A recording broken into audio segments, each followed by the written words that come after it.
आता सध्याला मार्गशीर्ष महिना सुरुवात झालेली आहे आणि बऱ्याच बायका मार्गशीर्ष महिन्यामधील गुरुवार वगैरे उपवास ठेवतात.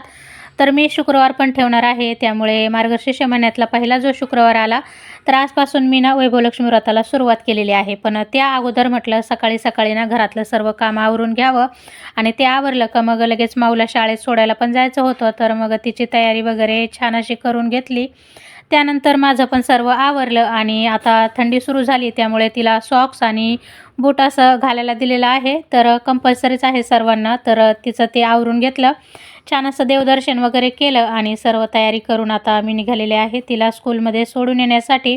तिला सोडून वगैरे आले आणि दुपारच्या वेळेतली जी काही कामं होती ती पण सर्व मी आवरून घेतली. आता संध्याकाळचा स्वयंपाक मी आज लवकरच बनवायला सुरुवात केली कारण दिवस मावळण्याच्या वेळेसच आपल्याला ही पूजा ठेवायची असते.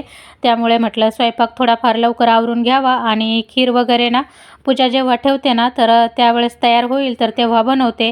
तर चपाती, भाजी आणि वरण भात सोबतच तांदळाची खीर असा स्वयंपाक मला आज बनवायचा होता. तर या उपवासामध्ये दिवसभर तुम्हाला जर जमत असेल तर तुम्ही फळं वगैरे खाऊन उपवास ठेवू शकता. जर नसेल जमत तर साबुदाणा खिचडी किंवा उपवासाला जे चालतं ते पण खाऊ शकता. प्रत्येकाचं ज्याच्या त्याच्यावर आहे जसं जमेल तसं. तर मी तर फळं वगैरेच खाते, दुसरं काही खाल्लं नव्हतं. आणि त्यानंतर स्वयंपाक आवरला. नंतर मी छान अशी तयार झाले. त्यानंतर तुळशीची पूजा करून घेतली. दरवाजाच्या बाहेर पण पूजा वगैरे केली, तिथं दिवा वगैरे लावला, देवपूजा वगैरे करून घेतली आणि त्यानंतर मग मी खीर बनवली होती. खीर बनवून झाल्यानंतर लगेच मग मी देवघराच्या समोरच पाट वगैरे ठेवला. छान अशी वैभवलक्ष्मी मातेची पूजा मांडून घेतली. आता ही पूजा मांडायला खूप सोपी आहे, जास्त काही इथे ठेवायची गरज नाही, एकदम साधी सिंपल पूजा असते.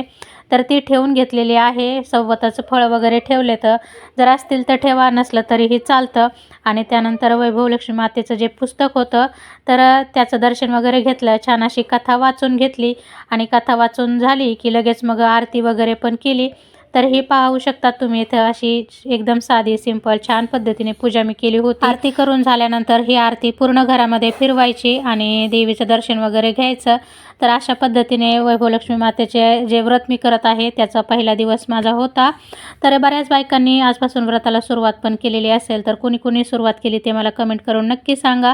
आणि व्हिडिओ आवडला असेल तर व्हिडिओला लाईक आणि चॅनलला सबस्क्राईब करायला विसरू नका. भेटूया पुन्हा एका छोट्याशा नवीन व्हिडिओमध्ये. तोपर्यंत सर्वांना बाय बाय. श्री स्वामी समर्थ.